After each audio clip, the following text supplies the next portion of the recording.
सत श्री अकाल। न्यूज़ 18 पंजाब हरियाणा हिमाचल देख रहे सारे दर्शकों का स्वागत। मैं अमृत वर्दी। बुलेटिन की शुरुआत करते हैं वड्डी खबर दे नाल। थोड़ी ही देर दे विच दीप सिद्धू की अदालत दे विच पेशी होने जा रही है। जी हां, दिल्ली पुलिस थोड़ी ही देर दे विच दीप सिद्धू नूं 30 हजारी कोर्ट दे विच लैके आवेगी, पेश करेगी ते उत्थे अदालत दे कोलों दीप सिद्धू दा रिमांड मंगिया जाएगा। दस दईए कि अज 7 दिन का रिमांड दीप सिद्धू का खत्म हो रहा है ते हुण अगे दा रिमांड मंगण दे लई दिल्ली पुलिस अज अदालत दे विच पेश करेगी ते उत्थे होर रिमांड दीप सिद्धू दा मंगिया जाएगा। लाल किला हिंसा दा मुख मुलजम है दीप सिद्धू, जिसनूं एक हफ्ता पहला करनाल तो दिल्ली पुलिस ते स्पेशल सैल ने गिरफ्तार किया सी। शिकंजे दे विच दीप सिद्धू। फिलहाल 7 दिन का रिमांड खत्म हो रहा है, पर पुलिस नूं अजे होर भी बहुत पुछगिछ करनी है दीप सिद्धू तो कोलों। उसनूं पंजाब ते हरियाणा भी लैके आना है, वख-वख थावां ते किस दे कहण ते उसने इस तरह नौजवानों नूं उकसाया कि कनैक्शन उसदे होर सामने आ सकते हैं, किहड़े होर अहम खुलासे दीप सिद्धू कोलों हो सकते हैं, क्योंकि अजे पूरी तरह दिल्ली पुलिस नूं संतुष्टि नहीं है दीप सिद्धू दे वल्लों जो बयानबाजी की जा रही है। इसलिए दिल्ली पुलिस अज अदालत दे विच पेश करके अगे दा रिमांड भी हासिल करने की पूरी कोशिश करेगी। फिलहाल किन्ने दिन का रिमांड दीप सिद्धू का मिलता है ये देखना होगा। तो दीप सिद्धू नूं हजे फिलहाल राहत मिलती हुई नजर नहीं आ रही, क्योंकि दीप सिद्धू ते शिकंजा कसिया होया है। दीप सिद्धू लाल किला हिंसा दा मुख मुलजम है, जिस दे उपर 1 लाख रुपए का इनाम भी रखा गया सी। 26 जनवरी नूं लाल किले ते मौजूद सी दीप सिद्धू, जदों सब तो पहला काफिला पहुंचा सी लाल किले ते तां उसकी अगवाई दीप सिद्धू वालों की जा रही सी। फिलहाल दीप सिद्धू नूं 26 जनवरी तो बाद तो ही लगातार तलाश किया जा रहा सी, पर एक हफ्ता पहला करनाल तो उसनूं गिरफ्तार किया गया। 13 दिनों तक दीप सिद्धू पुलिस नूं चकमा दिंदा रहा, पर आखिरकार पुलिस दे हथे चढ़ ही गया। 9 फरवरी नूं पुलिस ने काबू कर लिया सी दीप सिद्धू नूं। हरियाणा दे करनाल तो दीप सिद्धू की गिरफ्तारी हुई सी। करनाल तो दिल्ली पुलिस दिल्ली लैके आउंदी है दीप सिद्धू नूं। कोर्ट ने 7 दिन का रिमांड दिता, पुलिस रिमांड ते भेज दिता ते इस दौरान पुछगिछ की गई। पुछगिछ दौरान कई खुलासे भी किए ने। दीप सिद्धू नूं लाल किले ते भी लैके आई सी पुलिस, पूरी घटना की निशानदेही भी करवाई सी। तो फिलहाल अज रिमांड खत्म होने जा रहा है ते अगे अदालत पेश करेगी। उस तो बाद अदालत के वलों किन्ने दिन का रिमांड दिता जाता है ये देखना काफी अहम है। फिलहाल शंकर आनंद साडे सहयोगी ज्यादा जानकारी लिए जुड़े ने फोन लाइन पे। तो शंकर, फिलहाल कब तक कोर्ट में पेश किया जा रहा है दीप सिद्धू को, और क्या कुछ अपडेट? देखिए, आज जो है तकरीबन 10:30 बजे के बाद ही उसे 30 हजारी कोर्ट में पेश किया जाएगा। और कोर्ट में पेश किए जाने के बाद आगे की रिमांड मांगी जाएगी। इस मामले में जिस तरह से पिछले 7 दिनों के अंदर में जो पूछताछ हुई है, पूछताछ में ये जानकारी मिली है कि दीप सिद्धू लगातार झूठ बोल रहा था। वो इस मामले पर कई जो से महत्वपूर्ण जानकारी जो मांगी गई उस मामले में सही तरीके से वो दे रहा था। तो इस मामले को भी आधार बनाते हुए आगे दिल्ली पुलिस जो है उससे उसका रिमांड जो मांगेगी। और इसके साथ ही जिस तरह से लाल किला के अंदर में उसको लेके गई थी, किस रूट से पहुंचा था, कहाँ किस तरीके से पहुंचा था, तो इन तमाम मामलों पर अभी तक की जो तफ्तीश हुई है उसके आधार पर रिमांड मांगेगी। और इसके साथ ही लेकिन यहाँ पे सबसे महत्वपूर्ण है कि अभी तक दीप सिद्धू का मोबाइल फोन बरामद नहीं हो पाया है। तो इस बात को लेकर कहा जा सकता है कोर्ट में कि उस फोन को बरामद करने के लिए, उस फोन को जब प्राप्त करने के लिए इसको कई अलग अलग स्थानों पर लेके जाना है, जैसे पंजाब, हरियाणा, उन सब जगहों पर लेके जाना है। लिहाजा इस बात को ध्यान में रखते हुए करते हुए आज बकायदा रिमांड मांगी जा सकती है। इस मामले में कहा जा सकता है कि अभी तक जितने सबूत को इकट्ठा किया गया है, जितने भी तमाम उसके खिलाफ जो चीजें, फोटोग्राफ, वीडियो, सब चीजों को बरामद किया गया है, उसी के आधार पर दीप सिद्धू की आगे की रिमांड मांगी जाएगी। तो देखना लाजमी है कि कितने दिनों का रिमांड मिलता है और किस तरह से आगे की इस मामले पर कार्रवाई होती है। बिल्कुल शंकर, क्योंकि अभी बहुत सारी बातें हैं जिनका खुलासा होना बाकी है, क्योंकि जिस तरीके से ये सामने आया था कि दीप सिद्धू की ओर से जो वीडियोस अपलोड किए जा रहे थे, इसका विदेशी कनेक्शन भी सामने आया है। तो उस महिला के बारे में फिलहाल कुछ ज्यादा पता चल पाया है? उससे भी पूछताछ की जा रही है। देखिए, दीप सिद्धू से जो पूछताछ हुई है उसमें जो जिस तरह से महिला कनेक्शन उसका सामने आया है, तो वो विदेश में बैठ करके इस मामले पर वीडियो अपलोड कर रही थी। जो दीप सिद्धू की साथ में महिला मित्र है, तो वो यहाँ से वीडियो उस महिला मित्र को, उसके बाद वो वीडियो वहाँ से विदेश से अपलोड किया जाता था। तो इस मामले पर जो भी अभी तक रिपोर्ट है उससे संबंधित कई महत्वपूर्ण जानकारियां जो है वो जुटा करके दिल्ली पुलिस जो है आगे इस मामले की कार्रवाई कर रही है। तो एक तरह से कहा जा सकता है कि इस मामले पर जो तमाम जो जानकारियां अभी तक इकट्ठा की गई है, उसी के आधार पर आज जब कोर्ट में पेश किया जाएगा तो उन तमाम सबूतों को, जानकारियों को कोर्ट के सामने रखा जाएगा और उसके बाद आगे की रिमांड मांगी जाएगी। देखिए, इस मामले में जो और भी एक दूसरा आरोपी है इकबाल, उसके बारे में भी बाकायदा आज कोर्ट को बताया जाएगा। लेकिन आज जो पेश किए जाने का जो मतलब है, आज बाकायदा जिस तरह से कुछ जो महत्वपूर्ण जो दस्तावेज जो बरामद हुए हैं इसके संबंधित, जो दीप सिद्धू से संबंधित, उस मामले में अभी तक औपचारिक तौर पर क्राइम ब्रांच की टीम कुछ नहीं कह रही है, लेकिन इतना स्पष्ट है कि आगे जिस तरह से बाकायदा इसके पास दीप सिद्धू से संबंधित जो गवाह जो हैं वो तैयार किए गए हैं और दीप सिद्धू का जो स्टेटमेंट है वो काफी है, जिसमें कि काफी चीजों को वो स्वीकार किया है। तो एक तरह से कहा जा सकता है कि इस मामले में दीप सिद्धू से संबंधित कई जो सबूत जो है, महत्वपूर्ण सबूत, वो इकट्ठा किया जा चुका है। लेकिन अभी भी उसका जो मोबाइल फोन का बरामद करना, उसके साथ ही उससे संबंधित कई और भी लोकेशन से संबंधित लेके जाना, ये अभी बाकी है, लिहाजा इसके लिए रिमांड मांगी जा सकती है। जी शंकर, शुक्रिया फिलहाल इस तमाम जानकारी के लिए। फिर से आपका रुख करेंगे जैसे ही कोई अपडेट सामने आता है। तब फिलहाल थोड़ी ही देर ਦੇ ਵਿੱਚ ਦੀਪ ਸਿੱਧੂ ਨੂੰ 30 ਹਜ਼ਾਰੀ ਅਦਾਲਤ ਦੇ ਵਿੱਚ ਪੇਸ਼ ਕੀਤਾ ਜਾਵੇਗਾ ਤਾਂ ਉੱਥੇ ਪੁਲਿਸ ਉਸ ਦੇ ਅੱਗੇ ਦੇ ਰਿਮਾਂਡ ਦੀ ਮੰਗ ਕਰੇਗੀ। ਜਿਵੇਂ ਸ਼ੰਕਰ ਜਾਣਕਾਰੀ ਦੇ ਰਹੇ ਸੀ ਕਿ ਹੁਣ ਤੱਕ ਜੋ ਪੁੱਛਗਿੱਛ ਕੀਤੀ ਜਾ ਰਹੀ ਹੈ ਪੁਲਿਸ ਦੇ ਵੱਲੋਂ ਤੇ ਜੋ ਜਵਾਬ ਦਿੱਤੇ ਜਾ ਰਹੇ ਨੇ ਦੀਪ ਸਿੱਧੂ ਵੱਲੋਂ, ਜਵਾਬਾਂ ਤੋਂ ਪੁਲਿਸ ਸੰਤੁਸ਼ਟ ਨਹੀਂ ਹੈ ਤਾਂ ਲਿਹਾਜ਼ਾ ਅੱਗੇ ਦਾ ਜੋ ਹੈ ਰਿਮਾਂਡ ਵਧਾਉਣ ਦੀ ਮੰਗ ਅਦਾਲਤ ਦੇ ਕੋਲੋਂ ਕੀਤੀ ਜਾਵੇਗੀ। ਪਰ ਅਦਾਲਤ ਕਿੰਨੇ ਦਿਨ ਦਾ ਰਿਮਾਂਡ ਜੋ ਹੈ ਉਹ ਵਧਾਉਂਦੀ ਹੈ ਕਿ ਦੁਬਾਰਾ 1 ਹਫ਼ਤੇ ਦਾ ਰਿਮਾਂਡ ਮਿਲਦਾ ਹੈ ਜਾਂ ਉਸ ਤੋਂ ਘੱਟ ਰਿਮਾਂਡ ਮਿਲਦਾ ਹੈ, ਇਹ ਥੋੜੀ ਹੀ ਦੇਰ ਦੇ ਵਿੱਚ ਤਸਵੀਰ ਸਾਫ਼ ਹੋ ਜਾਵੇਗੀ। ਤੇ ਇਸ ਅਗਲੇ ਰਿਮਾਂਡ ਦੇ ਵਿੱਚ ਜੇਕਰ ਅਗਲਾ ਰਿਮਾਂਡ ਮਿਲਦਾ ਹੈ ਤਾਂ ਉਸ ਦੌਰਾਨ ਦਿੱਲੀ ਪੁਲਿਸ ਦੀ ਕੋਸ਼ਿਸ਼ ਹੈ ਕਿ ਦੀਪ ਸਿੱਧੂ ਨੂੰ ਵੱਖ-ਵੱਖ ਥਾਵਾਂ ਤੇ ਉਸਦੇ ਟਿਕਾਣਿਆਂ ਤੇ ਲੈ ਕੇ ਜਾਇਆ ਜਾਵੇ। ਪੰਜਾਬ ਦੇ ਵਿੱਚ, ਹਰਿਆਣਾ ਦੇ ਵਿੱਚ ਉਸ ਨੂੰ ਵੱਖ-ਵੱਖ ਥਾਵਾਂ ਤੇ ਲੈ ਕੇ ਜਾਇਆ ਜਾਵੇਗਾ। ਤੇ ਦੂਜੇ ਪਾਸੇ ਜੋ ਵੱਡੀ ਗੱਲ ਹੈ ਕਿ ਅਜੇ ਤੱਕ ਦੀਪ ਸਿੱਧੂ ਦਾ ਮੋਬਾਈਲ ਫੋਨ ਨਹੀਂ ਮਿਲਿਆ ਹੈ। ਜਦੋਂ ਦੀਪ ਸਿੱਧੂ ਨੂੰ ਗ੍ਰਿਫਤਾਰ ਕੀਤਾ ਗਿਆ ਸੀ ਤਾਂ ਉਸ ਵੇਲੇ ਜਦੋਂ ਮੋਬਾਈਲ ਦੇ ਸੰਬੰਧੀ ਦੀਪ ਸਿੱਧੂ ਕੋਲੋਂ ਪੁੱਛਿਆ ਗਿਆ ਸੀ ਤਾਂ ਉਸਨੇ ਇਹ ਕਿਹਾ ਸੀ ਕਿ ਡਰ ਦੇ ਮਾਰੇ ਉਸਨੇ ਆਪਣਾ ਫੋਨ ਕਿਤੇ ਸੁੱਟ ਦਿੱਤਾ ਹੈ, ਜਦਕਿ ਪੁਲਿਸ ਨੇ ਇਸ ਗੱਲ ਦੇ ਨਾਲ ਇਤਫਾਕ ਨਾ ਰੱਖਦਿਆਂ ਇਹ ਕਿਹਾ ਸੀ ਕਿ ਦੀਪ ਸਿੱਧੂ ਨੇ ਆਪਣਾ ਫੋਨ ਸੁੱਟਿਆ ਨਹੀਂ ਹੈ, ਬਲਕਿ ਆਪਣਾ ਫੋਨ ਕਿਸੇ ਕਰੀਬੀ ਨੂੰ ਦਿੱਤਾ ਹੋਇਆ ਹੋ ਸਕਦਾ ਹੈ, ਕਿਸੇ ਨੂੰ ਹੈਂਡਓਵਰ ਕੀਤਾ ਹੋਇਆ ਹੋ ਸਕਦਾ ਹੈ। ਇਸ ਲਈ ਪੁਲਿਸ ਦੀ ਕੋਸ਼ਿਸ਼ ਇਹ ਵੀ ਹੈ ਕਿ ਦੀਪ ਸਿੱਧੂ ਦਾ ਅੱਗੇ ਦਾ ਰਿਮਾਂਡ ਲੈ ਕੇ ਉਸਦੇ ਕੋਲੋਂ ਉਸਦੇ ਫੋਨ ਦਾ ਟਿਕਾਣਾ ਪਤਾ ਲਗਾਇਆ ਜਾਵੇ ਕਿ ਆਖਿਰਕਾਰ ਫੋਨ ਕਿੱਥੇ ਹੈ, ਕਿਉਂਕਿ ਉਸਦੇ ਫੋਨ ਦੇ ਵਿੱਚ ਬਹੁਤ ਸਾਰੀ ਜਾਣਕਾਰੀ ਜੋ ਹੈ ਉਹ ਪੁਲਿਸ ਨੂੰ ਮਿਲ ਸਕਦੀ ਹੈ, ਕਿਉਂਕਿ ਉਸੇ ਫੋਨ ਦੇ ਵਿੱਚ ਦੀਪ ਸਿੱਧੂ ਦੇ ਵੱਲੋਂ ਉਹ ਵੀਡੀਓਜ਼ ਬਣਾਈਆਂ ਜਾਂਦੀਆਂ ਸੀ ਜੋ ਉਹ ਸੋਸ਼ਲ ਮੀਡੀਆ ਤੇ ਅਪਲੋਡ ਅਸੀਂ ਦੇਖਿਆ ਹੈ। ਹਾਲਾਂਕਿ ਉਹ ਵੀਡੀਓਜ਼ ਅਪਲੋਡ ਜਿਹੜੀਆਂ ਹੁੰਦੀਆਂ ਸੀ ਉਹ ਕੈਲੀਫੋਰਨੀਆ ਦੇ ਵਿੱਚ ਦੀਪ ਸਿੱਧੂ ਦੀ ਇੱਕ ਮਹਿਲਾ ਮਿੱਤਰ ਦੱਸੀ ਜਾ ਰਹੀ ਹੈ ਜਿਸ ਦੇ ਵੱਲੋਂ ਅਪਲੋਡ ਕੀਤੀਆਂ ਜਾਂਦੀਆਂ ਸੀ, ਪਰ ਵੀਡੀਓ ਬਣਾ ਕੇ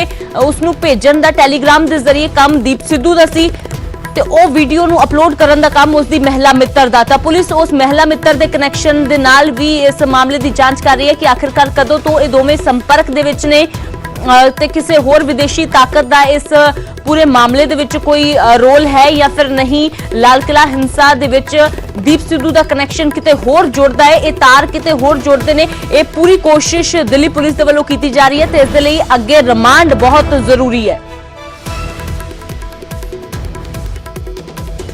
ਤਾਂ ਹੁਣ ਗੱਲ ਕਰਦੇ ਹਾਂ ਦਿਸ਼ਾ ਰਵੀ ਦੀ ਗ੍ਰਿਫਤਾਰੀ ਤੋਂ ਬਾਅਦ ਖਾਲਿਸਤਾਨ ਕਨੈਕਸ਼ਨ ਦਿਸ਼ਾ ਰਵੀ ਦਾ ਸਾਹਮਣੇ ਆਇਆ। ਜੀ ਹਾਂ, ਦਿੱਲੀ ਪੁਲਿਸ ਨੇ ਦਿਸ਼ਾ ਰਵੀ ਨੂੰ ਲੈ ਕੇ ਕਈ ਅਹਿਮ ਤੇ ਹੈਰਾਨ ਕਰ ਦੇਣ ਵਾਲੇ ਖੁਲਾਸੇ ਕੀਤੇ ਨੇ। ਦਿੱਲੀ ਪੁਲਿਸ ਨੇ ਇਹ ਦੱਸਿਆ ਹੈ ਕਿ ਕੈਨੇਡਾ ਦੀ ਖਾਲਿਸਤਾਨੀ ਪੱਖੀ ਸੰਸਥਾ ਦੇ ਸੰਪਰਕ ਵਿੱਚ ਸੀ ਦਿਸ਼ਾ। ਇਸ ਸੰਸਥਾ ਦੇ ਮੈਂਬਰ ਵੱਲੋਂ ਜੋ ਜ਼ੂਮ ਮੀਟਿੰਗ ਕਰਵਾਈ ਗਈ ਸੀ, ਦਿਸ਼ਾ ਉਸ ਮੀਟਿੰਗ ਦੇ ਵਿੱਚ ਵੀ ਸ਼ਾਮਿਲ ਹੋਈ ਸੀ। ਦਿਸ਼ਾ ਦੇ 2 ਦੋਸਤ ਵੀ ਉਸ ਮੀਟਿੰਗ ਦੇ ਵਿੱਚ ਸ਼ਾਮਿਲ ਹੋਏ ਸੀ।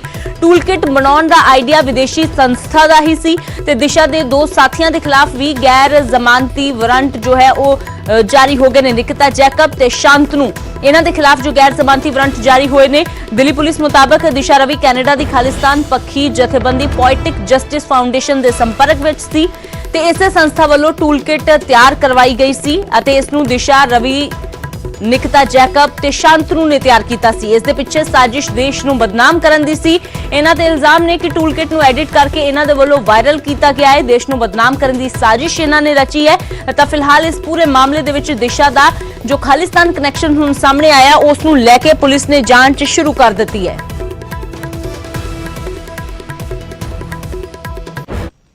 दिशा को 13 फरवरी को बेंगलुरु से उनकी माता और लोकल थाने के एसएचओ की मौजूदगी में गिरफ्तार किया गया।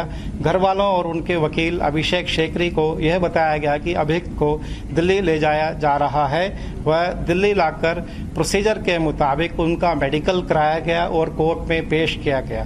कोर्ट में अभियुक्त पक्ष को रखने के लिए वकील मौजूद थे और यह बात कोर्ट के ऑर्डर में भी अंकित है। निकिता जैकब और संतानों के लिए क्योंकि वे नहीं मिल पा रहे हैं और NPW जो है वो इशू कराए गए हैं और बाकी इन्वेस्टिगेशन अभी प्रोग्रेस में है। Toolkit is already studied with the document released by the Poetic Justice Foundation and it is Khalistani।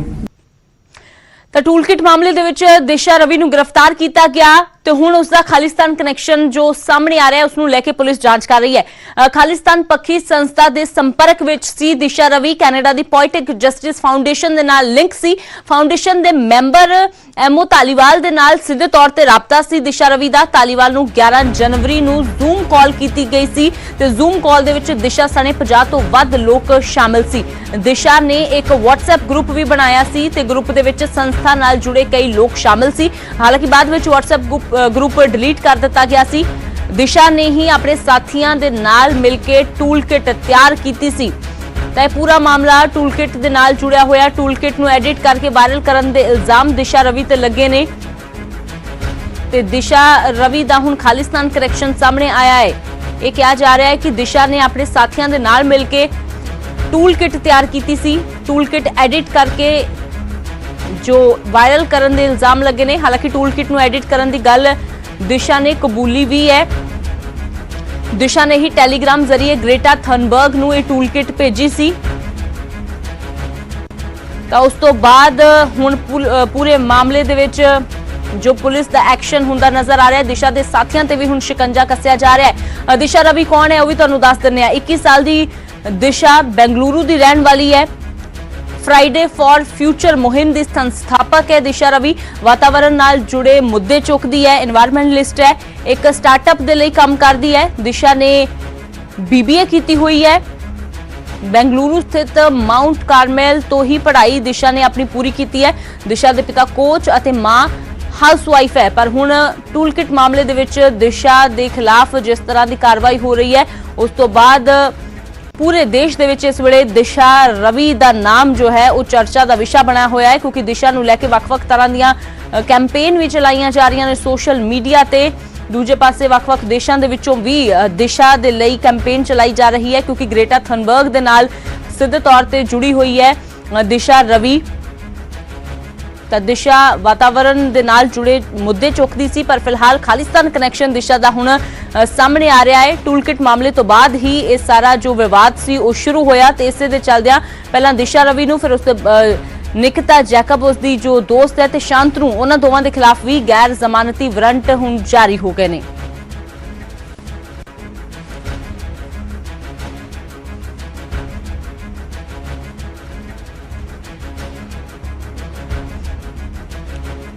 ਤਾਂ ਦਿਸ਼ਾ ਰਵੀ ਤੇ ਸਿਆਸਤ ਵੀ ਗਰਮਾਈ ਹੋਈ ਹੈ। ਵਿਰੋਧੀਆਂ ਦੇ ਵੱਲੋਂ ਸਰਕਾਰ ਤੇ ਸਵਾਲ ਵੀ ਖੜੇ ਕੀਤੇ ਜਾ ਰਹੇ ਨੇ ਪਰ ਦੂਜੇ ਪਾਸੇ ਹਰਿਆਣਾ ਦੀ ਗੱਲ ਕਰੀਏ ਤਾਂ ਹਰਿਆਣਾ ਦੇ ਗ੍ਰਹਿ ਮੰਤਰੀ ਅਨਿਲ ਵਿਜ ਦੀਆਂ ਮੁਸ਼ਕਲਾਂ ਵੱਧਦੀਆਂ ਹੋਈਆਂ ਨਜ਼ਰ ਆ ਰਹੀਆਂ ਨੇ। ਦਿਸ਼ਾ ਦੇ ਖਿਲਾਫ ਵਿਵਾਦਿਤ ਟਵੀਟ ਕਰਨਾ ਮਹਿੰਗਾ ਪੈਂਦਾ ਨਜ਼ਰ ਆ ਰਿਹਾ ਹੈ ਅਨਿਲ ਵਿਜ ਨੂੰ। ਦਰਅਸਲ ਬੈਂਗਲੁਰੂ ਦੇ ਵਿੱਚ ਅਨਿਲ ਵਿਜ ਦੇ ਖਿਲਾਫ ਸ਼ਿਕਾਇਤ ਦਰਜ ਹੋਈ ਹੈ ਤੇ ਵਿਵਾਦਿਤ ਟਵੀਟ ਨੂੰ ਲੈ ਕੇ FIR ਦਰਜ ਕਰਨ ਦੀ ਮੰਗ ਉੱਠ ਰਹੀ ਹੈ। ਦਰਅਸਲ ਅਨਿਲ ਵਿਜ ਨੇ ਦਿਸ਼ਾ ਰਵੀ ਨੂੰ ਲੈ ਕੇ ਵਿਵਾਦਿਤ ਟਵੀਟ ਕੀਤਾ ਸੀ। ਇਸੇ ਟਵੀਟ ਨੂੰ ਲੈ ਕੇ ਹੁਣ ਸ਼ਿਕਾਇਤ ਬੈਂਗਲੁਰੂ ਦੇ ਵਿੱਚ ਅਨਿਲ ਵਿਜ ਦੇ ਖਿਲਾਫ ਹੋਈ ਹੈ ਤੇ FIR ਦੀ ਮੰਗ ਵੀ ਉੱਠ ਰਹੀ ਹੈ। ਟੂਲਕਿਟ ਮਾਮਲੇ ਵਿੱਚ ਦਿਸ਼ਾ ਰਵੀ ਦੀ ਗ੍ਰਿਫਤਾਰੀ ਹੋਈ ਸੀ ਤੇ ਇਸ ਗ੍ਰਿਫਤਾਰੀ ਤੋਂ ਬਾਅਦ ਹੀ ਅਨਿਲ ਵਿਜ ਦੇ ਵੱਲੋਂ ਟਵੀਟ ਕੀਤਾ ਗਿਆ ਸੀ ਤੇ ਇਸੇ ਟਵੀਟ ਨੂੰ ਲੈ ਕੇ ਵਿਵਾਦਿਤ ਟਵੀਟ ਤੇ ਉਹਨਾਂ ਦੀਆਂ ਮੁਸ਼ਕਲਾਂ ਵੱਧਦੀਆਂ ਹੋਈਆਂ ਨਜ਼ਰ ਆ ਰਹੀਆਂ ਨੇ। ਹਰਿਆਣਾ ਦੇ ਕੈਬਨਿਟ ਮੰਤਰੀ ਅਨਿਲ ਵਿਜ ਦੇ ਵੱਲੋਂ ਆਪਣੇ ਟਵੀਟ ਦੇ ਵਿੱਚ ਕੀ ਲਿਖਿਆ ਗਿਆ ਸੀ ਜਿਹੜਾ ਉਸ ਤੇ ਵਿਵਾਦ ਹੋ ਗਿਆ ਤੇ ਸਵਾਲ ਖੜੇ ਹੋ ਗਏ ਦੱਸ ਦਿੰਨੇ ਆ। ਵਿਜ ਨੇ ਲਿਖਿਆ ਕਿ ਦੇਸ਼ ਵਿਰੋਧ ਦਾ ਬੀਜ ਜਿਸ ਦੇ ਵੀ ਦਿਮਾਗ 'ਚ ਹੋਵੇ ਉਸ ਦਾ ਨਾਸ਼ ਕਰ ਦੇਣਾ ਚਾਹੀਦਾ ਹੈ ਫਿਰ ਭਾਵੇਂ ਉਹ ਦਿਸ਼ਾ ਰਵੀ ਹੋਵੇ ਜਾਂ ਫਿਰ ਕੋਈ ਹੋਰ। ਇਸੇ ਟਵੀਟ ਨੂੰ ਲੈ ਕੇ ਜੋ ਹੈ ਅਨਿਲ ਵਿਜ ਦੀਆਂ ਮੁਸ਼ਕਲਾਂ ਵੱਧਦੀਆਂ ਹੋਈਆਂ ਨਜ਼ਰ ਆ ਰਹੀਆਂ ਨੇ। ਬੈਂਗਲੁਰੂ ਦੇ ਵਿੱਚ ਵਿਜ ਦੇ ਖਿਲਾਫ ਸ਼ਿਕਾਇਤ ਜੋ ਦਰਜ ਹੋਈ ਹੈ ਤਾਂ ਫਿਲਹਾਲ ਵੱਡੀ ਖਬਰ ਤੁਹਾਨੂੰ ਦੱਸ ਦਿੰਦੇ ਹਾਂ, ਦੀਪ ਸਿੱਧੂ ਦਾ ਰਿਮਾਂਡ ਵੱਧ ਗਿਆ ਹੈ। ਜੀ ਹਾਂ, ਪੁਲਿਸ ਨੂੰ 7 ਹੋਰ ਦਿਨ ਦਾ ਰਿਮਾਂਡ ਦੀਪ ਸਿੱਧੂ ਦਾ ਮਿਲ ਗਿਆ ਹੈ। ਦੀਪ ਸਿੱਧੂ ਨੂੰ ਅੱਜ ਉਸ ਦਾ ਰਿਮਾਂਡ ਖਤਮ ਹੋਣ ਤੋਂ ਬਾਅਦ ਪੁਲਿਸ ਦੀ ਕੋਸ਼ਿਸ਼ ਸੀ ਕਿ ਅੱਗੇ ਉਸ ਦਾ ਰਿਮਾਂਡ ਲਿਆ ਜਾਵੇ ਤੇ ਜਿਵੇਂ ਪਹਿਲਾਂ ਵੀ ਤੁਹਾਨੂੰ ਦੱਸ ਰਹੇ ਸੀ ਕਿ 1 ਹਫ਼ਤੇ ਦੀ ਕੋਸ਼ਿਸ਼ ਸੀ ਪੁਲਿਸ ਦੀ, ਤੇ ਉਹੀ ਗੱਲ ਹੋਈ ਹੈ। ਦੀਪ ਸਿੱਧੂ ਦਾ 1 ਹਫ਼ਤੇ ਦਾ ਯਾਨੀ ਕਿ 7 ਦਿਨ ਦਾ ਰਿਮਾਂਡ ਪੁਲਿਸ ਨੂੰ ਹੋਰ ਮਿਲ ਗਿਆ ਹੈ। ਪੁਲਿਸ ਦੇ ਲਈ ਬਹੁਤ ਜ਼ਰੂਰੀ ਸੀ ਕਿਉਂਕਿ ਪੁਲਿਸ ਦੇ ਵੱਲੋਂ ਅਜੇ ਬਹੁਤ ਸਾਰੀ ਪੁੱਛਗਿੱਛ ਦੀਪ ਸਿੱਧੂ ਤੋਂ ਕੀਤੀ ਜਾਣੀ ਸੀ।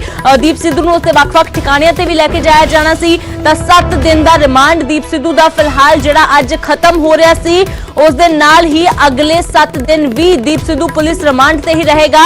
ਪੁਲਿਸ ਦਾ ਸ਼ਿਕੰਜਾ ਯਾਨੀ ਕਿ ਜੋ ਕੱਸਿਆ ਹੋਇਆ ਹੈ ਦੀਪ ਸਿੱਧੂ ਤੇ, ਉਹ ਹੋਰ ਤੇਜ਼ ਹੁੰਦਾ ਨਜ਼ਰ ਆ ਰਿਹਾ ਹੈ। ਇਹਨਾਂ 7 ਦਿਨਾਂ ਦੇ ਦੌਰਾਨ ਪੁਲਿਸ ਹੋਰ ਵੀ ਖੁਲਾਸੇ ਕਰਵਾਉਣ ਦੀ ਕੋਸ਼ਿਸ਼ ਕਰੇਗੀ ਦੀਪ ਸਿੱਧੂ ਤੋਂ ਕੋਲੋਂ, ਕਿਉਂਕਿ ਪੁਲਿਸ ਨੂੰ ਅਜੇ ਤੱਕ ਸੰਤੁਸ਼ਟੀ ਨਹੀਂ ਹੈ ਜਿਸ ਤਰ੍ਹਾਂ ਦੇ ਜਵਾਬ ਦੀਪ ਸਿੱਧੂ ਵੱਲੋਂ ਦਿੱਤੇ ਜਾ ਰਹੇ ਨੇ। ਤਾਂ ਦੀਪ ਸਿੱਧੂ ਕੋਲੋਂ ਹੋਰ ਪੁੱਛਗਿੱਛ ਕਰਨ ਦੇ ਲਈ ਸਮਾਂ ਚਾਹੀਦਾ ਸੀ, ਉਹ ਸਮਾਂ ਮਿਲ ਗਿਆ ਹੈ। 7 दिन का रिमांड। सुशील पांडे सारे सहयोगी ज्यादा जानकारी लिए जुड़े ने। तो सुशील, जैसे कोशिश थी पुलिस की और रिमांड मिल जाए, 7 दिन का रिमांड मिला है फिलहाल, और क्या कुछ जानकारी? आज देखिए, क्राइम ब्रांच की तरफ से जानकारी दी गई है कि दीप सिद्धू की जो रिमांड है वो 7 दिन की बढ़ा दी गई है, क्योंकि जो कोर्ट का आदेश था पिछली बार सुनवाई के दौरान, उसमें कहा गया था कि दीप सिद्धू को 10:30 बजे पेश करना है। तो उम्मीद ये है कि क्राइम ब्रांच के जो अधिकारी हैं उन्होंने दीप सिद्धू को जो फिलहाल इस मामले की सुनवाई करने वाले जज हैं उनके घर पर ही पेश किया है, क्योंकि सुरक्षा के कारणों की वजह से पिछली बार दीप सिद्धू को निकालने में क्राइम ब्रांच को काफी दिक्कतें हुई थी। लेकिन जो क्राइम ब्रांच की तरफ से कहा जा रहा है, इस पूरे मामले में जांच के लिए अभी दीप सिद्धू की 7 दिन की कस्टडी और चाहिए, क्योंकि इस मामले में कई लोग गिरफ्तार हुए हैं। इकबाल जो इस मामले में गिरफ्तार किया गया है, उससे आमने सामने बैठाकर दीप सिद्धू से पूछताछ करनी है और कई जगहों पर दीप सिद्धू को लेकर जाना है जहां पर फंडिंग की बात कही जा रही है। क्राइम ब्रांच इस पूरे मामले में ये कह रही है कि 26 जनवरी को जो इस पूरे मामले में घटना को अंजाम दिया गया है, उसमें दीप सिद्धू की होल्डर है और दीप सिद्धू को कितने लोगों ने मदद किया है, दीप सिद्धू को फंड कहां से दिया गया है, इसके पीछे कौन कौन बड़े लोग शामिल हैं, वो पता लगाना बेहद जरूरी है। और जिस तरह दीप सिद्धू को लेकर और इकबाल सिंह की गिरफ्तारी के बाद लगातार क्राइम ब्रांच खुलासे कर रही है, उसमें साफ तौर से यह माना जा रहा है कि ये जो 7 दिन का रिमांड है, ये रिमांड क्राइम ब्रांच के लिए बहुत बड़ा साबित होगा, क्योंकि क्राइम ब्रांच कह रही है कि हम जल्द ही इस पूरे मामले को क्रैक कर देंगे और जो फंडिंग का है यानी कि जो मनी ट्रेल है वो भी पता लगाने की कोशिश क्राइम ब्रांच कर रही है, क्योंकि बड़े पैमाने पर फंडिंग की गई थी 26 जनवरी को उपद्रव करने को लेकर, और इसीलिए क्राइम ब्रांच ने दीप सिद्धू की 7 दिन की कस्टडी की मांग की। जी बिल्कुल सुशील, तो 7 दिन का रिमांड मिल गया है क्योंकि बहुत सारी पूछताछ अभी बाकी है। और ये भी कहा जा रहा था पुलिस की ओर से कि इन पिछले 7 दिनों में जो कुछ पूछा गया है दीप सिद्धू से और जो कुछ जवाब दीप सिद्धू की ओर से दिए गए हैं वो संतुष्टिजनक नहीं है, और पुलिस को शक है कि झूठ बोला जा रहा है दीप सिद्धू की ओर से। जी बिल्कुल, साफ तौर से ये पिछली बार भी कोर्ट में ये कहा गया था और इस बार भी यही माना जा रहा है, क्योंकि दीप सिद्धू किसी भी सवाल का सीधे सीधे जवाब नहीं दे रहे हैं। इसीलिए क्राइम ब्रांच की तरफ से भी एक कोर्ट में कहा गया है कि अभी हमें कई ऐसे कनेक्शन हैं जो निकालने की कोशिश हम कर रहे हैं, और कई इस मामले में जो एविडेंसेस हैं जिनको गिरफ्तार किया गया है उनसे भी अलग अलग पूछताछ की जा रही है कि आखिर 26 जनवरी को जो माहौल खराब करने की साजिश रची गई थी उसके पीछे कौन लोग हैं, क्या देश के बाहर से भी लोगों ने इस पूरे मामले में दीप सिद्धू और इन तमाम ग्रुप्स के लोगों को मदद की है, फंडिंग कहां से हुआ है, ये तमाम चीजें पता करनी है। बिल्कुल सुशील, तो फिलहाल दीप सिद्धू की ओर से जिस तरह इस पूरी घटना को अंजाम दिया गया, किसान संगठनों ने भी कह दिया था कि हमारा कोई लेना देना नहीं है, दीप सिद्धू की ओर से ही जो नौजवानों को उकसाया गया है। तो क्या और भी कोई कनेक्शन सामने आ रहा है, क्योंकि अब जैसे पुलिस कह रही थी कि पंजाब के साथ साथ हरियाणा में भी दीप सिद्धू को कई जगहों पर लेके जाया जाएगा?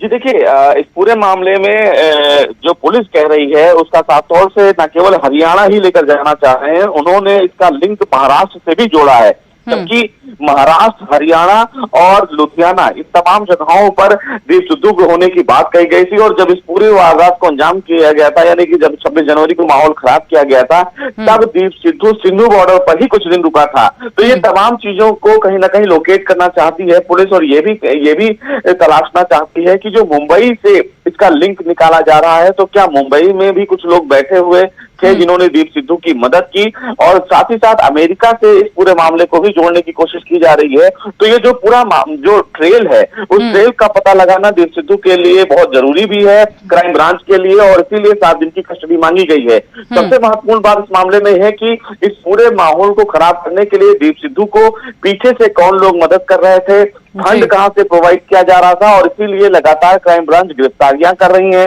और जल्द ही इस मामले में एक बड़ा खुलासा भी करने की तैयारी में।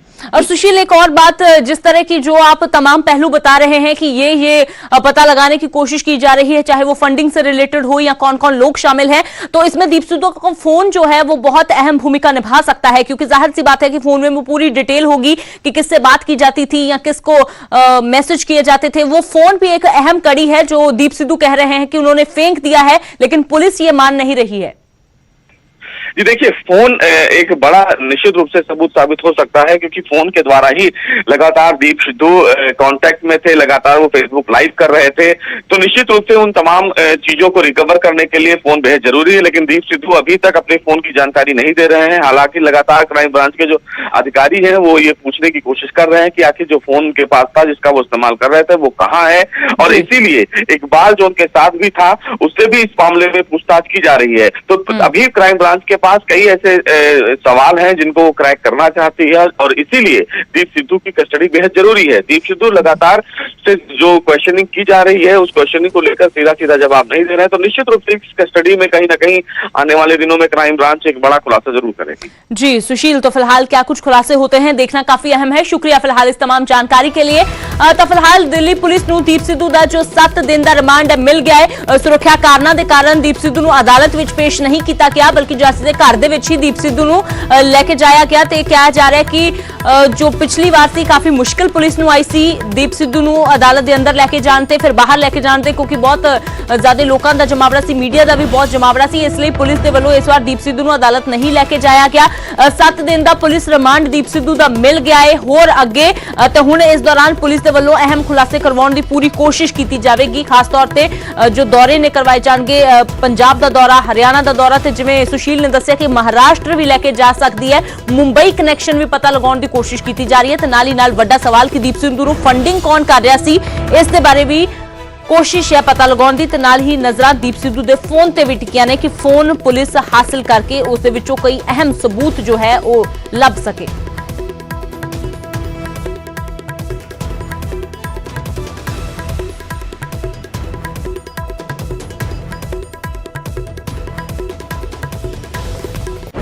ਤਾਂ ਫਿਲਹਾਲ 9 ਫਰਵਰੀ ਨੂੰ ਪੁਲਿਸ ਨੇ ਕਰਨਾਲ ਤੋਂ ਕਾਬੂ ਕੀਤਾ ਸੀ दीप सिद्धू ਨੂੰ, ਜਦੋਂ ਉਸ ਦਾ 7 ਦਿਨ ਦਾ ਰਿਮਾਂਡ ਲਿਆ। ਉਹ ਰਿਮਾਂਡ ਅੱਜ ਖਤਮ ਹੋਣ ਜਾ ਰਿਹਾ ਸੀ, ਪਰ ਉਸ ਤੋਂ ਬਾਅਦ ਅੱਗੇ 7 ਦਿਨ ਦਾ ਹੋਰ ਰਿਮਾਂਡ ਜੋ ਹੈ ਉਹ दीप सिद्धू ਦਾ ਪੁਲਿਸ ਨੂੰ ਮਿਲ ਗਿਆ ਹੈ। ਤੇ ਪੂਰਾ ਮਾਮਲਾ ਖੇਤੀ ਕਾਨੂੰਨਾਂ ਦੇ ਨਾਲ, ਕਿਸਾਨੀ ਅੰਦੋਲਨ ਦੇ ਨਾਲ ਜੁੜਿਆ ਹੋਇਆ ਸੀ। ਇਸੇ ਨੂੰ ਲੈ ਕੇ 26 ਜਨਵਰੀ ਨੂੰ ਹਿੰਸਾ ਹੋਈ ਤੇ ਉਸ ਤੋਂ ਬਾਅਦ दीप सिद्धू ਦੀ ਭਾਲ ਸੀ। ਦੂਜੇ ਪਾਸੇ ਕਿਸਾਨਾਂ ਦਾ ਅੰਦੋਲਨ ਲਗਾਤਾਰ ਬਾਦਸਤੂਰ ਜਾਰੀ ਹੈ। ਖੇਤੀ ਕਾਨੂੰਨਾਂ ਦੇ ਖਿਲਾਫ ਕਿਸਾਨਾਂ ਦੇ ਵੱਲੋਂ ਹੁੰਕਾਰ ਭਰੀ ਜਾ ਰਹੀ ਹੈ। ਅੱਜ ਸਰ ਛੋਟੂ ਰਾਮ ਦੀ ਜਯੰਤੀ ਮਨਾ ਰਹੇ ਨੇ ਕਿਸਾਨ। ਦੇਸ਼ ਭਰ ਦੇ ਵਿੱਚ ਸਮਾਗਮ ਕਿਸਾਨਾਂ ਦੇ ਵੱਲੋਂ ਕਰਵਾਏ ਜਾ ਰਹੇ ਨੇ। ਰੋਹਤਕ ਦੇ ਸਮਾਗਮ ਦੇ ਵਿੱਚ ਖੁਦ ਰਾਕੇਸ਼ ਟਕੈਤ ਪਹੁੰਚਣਗੇ। ਇਸ ਦੇ ਨਾਲ ਹੀ ਬਲਬੀਰ ਸਿੰਘ ਰਾਜੇਵਾਲ ਅਤੇ ਗੁਰਨਾਮ ਚਡੂਣੀ ਵੀ ਮੌਜੂਦ ਰਹਿਣਗੇ। 18 ਫਰਵਰੀ ਨੂੰ ਦੇਸ਼ ਭਰ ਦੇ ਵਿੱਚ ਰੇਲਾਂ ਰੋਕਣ ਦੀ ਵੀ ਕਿਸਾਨਾਂ ਦੀ ਤਿਆਰੀ ਹੈ। ਕਿਸਾਨਾਂ ਦੇ ਵੱਲੋਂ ਜਦੋਂ ਆਪਣਾ ਐਕਸ਼ਨ ਪਲਾਨ ਉਲੀਕਿਆ ਗਿਆ ਸੀ ਤਾਂ ਉਸ ਦੇ ਵਿੱਚ ਦੱਸਿਆ ਸੀ ਕਿ 18 ਫਰਵਰੀ ਨੂੰ 4 ਘੰਟਿਆਂ ਲਈ ਦੇਸ਼ ਭਰ ਦੇ ਵਿੱਚ ਰੇਲਾਂ ਰੋਕੀਆਂ ਜਾਣਗੀਆਂ। ਤਾਂ 83 ਦਿਨਾਂ ਤੋਂ ਕਿਸਾਨਾਂ ਦਾ ਅੰਦੋਲਨ ਜਾਰੀ ਹੈ। ਅੱਜ ਸਰ ਛੋਟੂ ਰਾਮ ਦੀ ਜਯੰਤੀ ਮਨਾਈ ਜਾ ਰਹੀ ਹੈ। रोहतक तो धीरेन्द्र चौधरी साडे सहयोगी ज्यादा जानकारी लिए जुड़े ने। तो धीरेन्द्र, जगह जगह समागम करवाए जा रहे हैं, कहीं महापंचायतें हो रही हैं, कहीं रैलियां हो रही हैं, लेकिन आज रोहतक में एक बड़ा प्रोग्राम करवाया जा रहा है। फिलहाल कब शुरू होने जा रहा है, क्या कुछ जानकारी? देखिए, आज पूरे प्रदेश के अंदर दीनबंधु सर छोटू राम जी की जयंती मनाई जा रही है और पूरे प्रदेश के अंदर अलग अलग स्थानों पर ये कार्यक्रम आयोजित किए जा रहे हैं। जो सबसे समारोह हो रहा है वो रोहतक के गढ़ी शाकला में, जहाँ दीनबंधु चौधरी छोटू राम की जन्मतिथि है। आज यहाँ पर काफी संख्या में लोग इकट्ठा होंगे, उनके श्रद्धांजलि देंगे और अलग अलग किसान नेता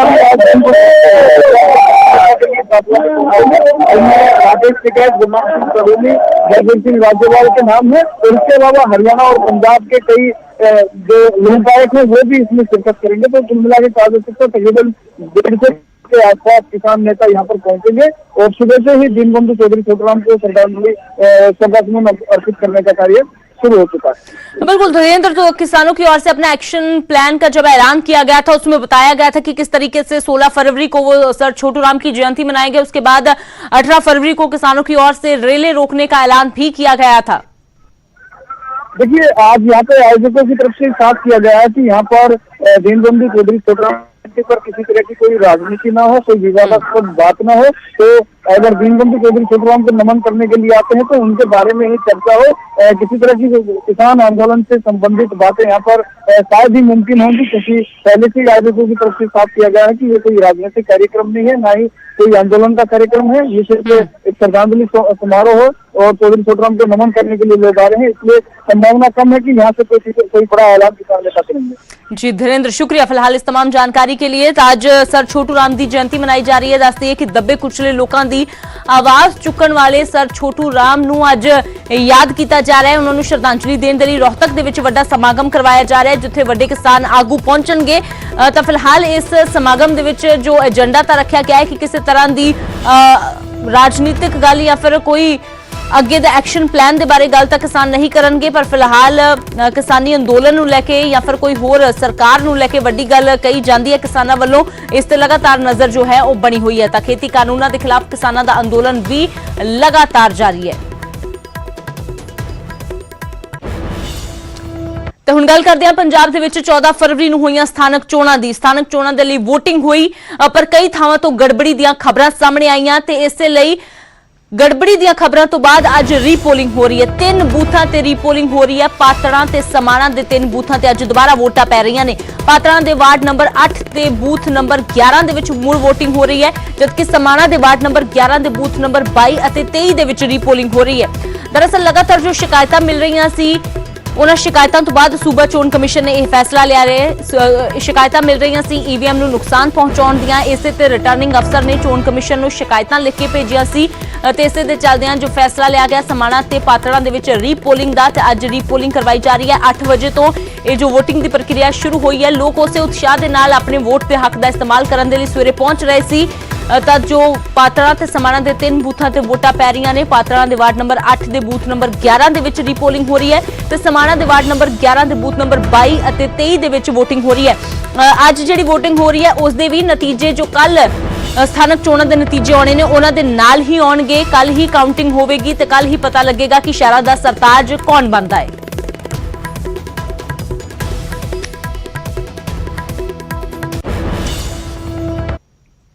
तो फिलहाल अज जो वोटिंग हो रही है 8 बजे तो प्रक्रिया शुरू हुई सी। फिलहाल किस तरह का माहौल है सीधा रुख करते हैं। पटियाला तो मनोज साडे सहयोगी जुड़े ने ते समाणा तो पुरुषोत्तम कौशिक। सब तो पहला मनोज का रुख करते हैं। तो मनोज, हालांकि 14 फरवरी नूं जिस तरीके नाल वोटिंग हुई उस तो बाद कई थावां ते हिंसा हुई, कई थावां ते ईवीएम नूं लैके शिकायतां दर्ज होईयां। तो फिलहाल अज रीपोलिंग हो रही है समाणा दे विच भी पातड़ा दे विच भी। किस तरह का उत्साह है लोकां दे विच, कित्थे मौजूद हो तुसीं?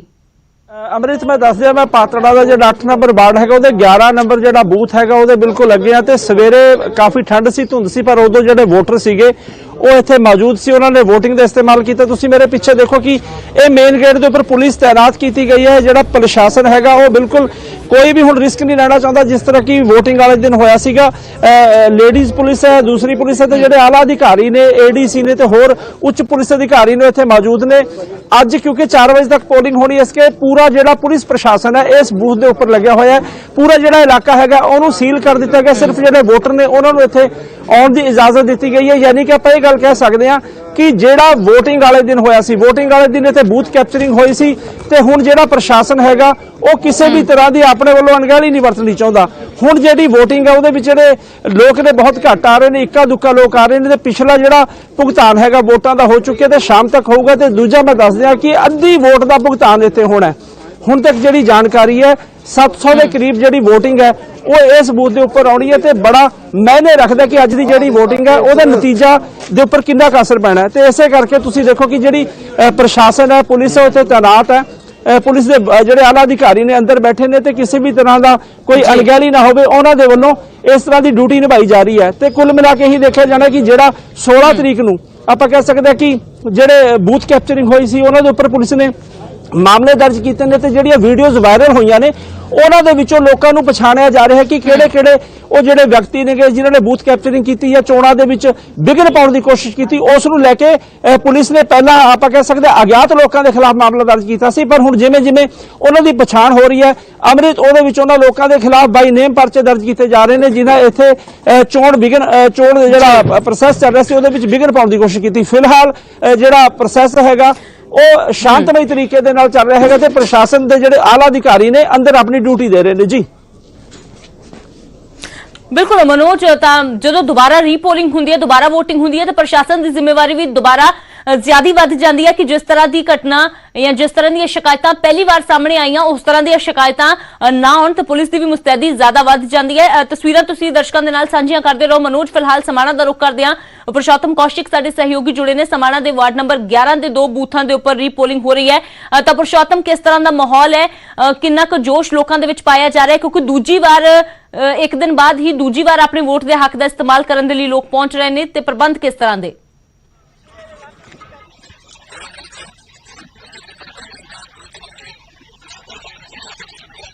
बाईस नंबर और 23 नंबर बूथ है जिथे वोटरां दी पूरी गेम है। गेम सवेरे 8 बजे तो सवेरे पहले धुंध सी बहुत ज्यादा, लेकिन हुण सूरज निकल चुके हैं और लगातार तुसीं देख रहे हो महिलावां खास करके वोट पाने लई शुरू हो गई हैं। भारी गिनती दे विच वोटर पहुंच रहे हैं और करीब 1890 वोट इस बूथ के उत्ते हैं। लगातार लोगों का आना उत्साह है वोटरां दे विच, भावें दोबारा वोटिंग हो रही है। 14 फरवरी ਨੂੰ ਇੱਥੇ ਗੜਬੜੀ ਹੋਈ ਸੀ, ईवीएम मशीन टुटी गई सी। उस दे बाद चोण कमीशन पंजाब ने मुड़ अज पोलिंग कराने का आदेश दिता, जिस के तहत अज प्रशासन पूरी तरह चौकस है और प्रशासन के अधिकारी खड़े हैं। उन्होंने भी गलबात करते हैं। तहसीलदार समाणा खड़े हैं। संदीप सिंह जी, किस तरह चल रही है पोलिंग? किस तरह के मतलब कुछ दिन गड़बड़ होगी इस तरह की? ਜਿਵੇਂ ਕਿ ਤੁਹਾਨੂੰ ਪਤਾ ਹੈ ਇੱਥੇ ਰੀਪੋਲ ਹੋਈ ਹੈ ਸਾਡੇ ਵਾਰਡ ਨੰਬਰ 11 ਦੇ ਵਿੱਚ 2 ਬੂਥਾਂ ਤੇ 22 ਤੇ 23 ਨੰਬਰ ਬੂਥਾਂ ਤੇ ਅੱਜ ਦਾ ਜਿਹੜਾ ਮਾਹੌਲ ਹੈ ਬਹੁਤ ਹੀ ਪੀਸਫੁਲ ਹੈ ਤੇ ਪਿਛਲੇ 2 ਘੰਟਿਆਂ ਤੋਂ VOTING ਹੋ ਰਹੀ ਹੈ ਤੇ ਤਕਰੀਬਨ 20 ਤੋਂ ਲੈ ਕੇ 22% ਤੱਕ VOTING ਹਜੇ ਤੱਕ ਹੋ ਚੁੱਕੀ ਹੈ। ਜਿਵੇਂ ਤੁਸੀਂ ਦੇਖ ਰਹੇ ਹੋ ਕਿ ਇੱਥੇ ਭਾਰੀ ਪੁਲਿਸ ਬਲ ਤੈਨਾਤ ਹੈ ਤੇ ਕਿਸੇ ਵੀ ਤਰ੍ਹਾਂ ਦੀ ਕੋਈ ਗੜਬੜੀ ਦਾ ਕੋਈ ਚਾਂਸ ਨਹੀਂ ਹੈ। तहसीलदार समाणा जिन्होंने जानकारी दी। पुरुषोत्तम, लोग दूसरी बार भी उसे उत्साह दे नाल वोट के हक का इस्तेमाल करन आ रहे ने। शुक्रिया फिलहाल ये तस्वीरां दर्शकों नाल सांझियां करन दे लई। ਤਾਂ ਦੂਜੇ ਪਾਸੇ ਪਾਤੜਾਂ ਦੇ ਵਿੱਚ ਵੀ VOTING ਹੋ ਰਹੀ ਹੈ। ਮਨੋਜ ਨੇ ਤਸਵੀਰਾਂ ਦਿਖਾਈਆਂ। ਮਨੋਜ, ਤੁਹਾਡਾ ਵੀ ਸ਼ੁਕਰੀਆ। ਤਾਂ VOTING ਦੀ ਪ੍ਰਕਿਰਿਆ ਜੋ 8 ਵਜੇ ਸ਼ੁਰੂ ਹੋਈ ਸੀ, ਪਾਤੜਾਂ ਦੇ ਵਾਰਡ ਨੰਬਰ 8 ਦੇ ਬੂਥ ਨੰਬਰ 11 ਤੇ ਰੀਪੋਲਿੰਗ ਹੋ ਰਹੀ ਹੈ ਤੇ ਸਮਾਣਾ ਦੇ ਵਾਰਡ ਨੰਬਰ 11 ਦੇ ਬੂਥ ਨੰਬਰ 22 ਤੇ 23 ਤੇ ਦੁਬਾਰਾ ਵੋਟਾਂ ਪੈ ਰਹੀਆਂ ਨੇ। ਪ੍ਰਸ਼ਾਸਨ ਵੀ ਪੂਰੀ ਤਰ੍ਹਾਂ ਮੁਸਤੈਦ ਹੈ। ਕਿਹਾ ਜਾ ਰਿਹਾ ਹੈ ਕਿ ਜੋ ਪਿਛਲੀ ਵਾਰ ਗੜਬੜੀ ਹੋਈ ਸੀ ਉਹ ਇਸ ਵਾਰ ਨਹੀਂ ਹੋਣ ਦਿੱਤੀ ਜਾਵੇਗੀ। ਤਾਂ ਦੂਜੇ ਪਾਸੇ ਜੋ ਲੋਕ ਨੇ, ਬੇਸ਼ੱਕ ਦੂਜੀ ਵਾਰ ਉਹਨਾਂ ਨੂੰ ਆਣਾ ਪੈ ਰਿਹਾ ਹੈ ਪਰ ਇਸ ਦਾ ਵੀ ਲੋਕਾਂ ਨੂੰ ਕੋਈ ਮਲਾਲ ਨਹੀਂ ਹੈ। ਲੋਕ ਉਸੇ ਉਤਸ਼ਾਹ ਦੇ ਨਾਲ, ਉਸੇ ਜੋਸ਼ ਦੇ ਨਾਲ ਆਪਣੇ ਵੋਟ ਦੇ ਹੱਕ ਦਾ ਇਸਤੇਮਾਲ ਕਰਨ ਦੇ ਲਈ ਪਹੁੰਚ ਰਹੇ ਨੇ।